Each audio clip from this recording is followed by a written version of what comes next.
Hey, welcome back to Tech Leveler. I'm Lee, and today I have another Amazon FireStick tutorial.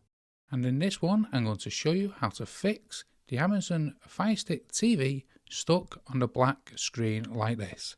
So if your Amazon FireStick TV is stuck like this, what the first thing I recommend doing is unplugging it from the power source.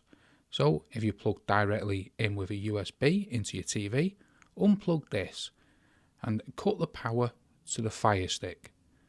And hopefully, at this stage, when you plug it back in, the FireStick will reboot and we'll get past this problem. Now, in 99.9% of the time, this will fix it.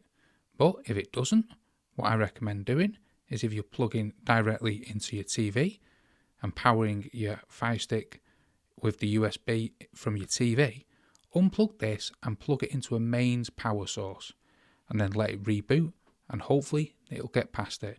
If not, let's try something different. Your FireStick is plugged into a HDMI slot. Change the HDMI slot. Then check it and reboot again and see if it kicks in past it, because it could be the HDMI slot. If that isn't a problem, if you have any extenders which are powering your FireStick, take these out and only use the cords that come with it and try it then.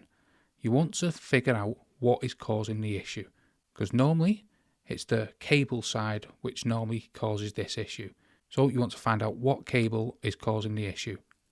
So hopefully them little tips can help you fix the black screen on your FireStick. If you found that helpful, don't forget to smash the like, hit the subscribe button for many more FireStick tutorials like this one, and thanks for watching.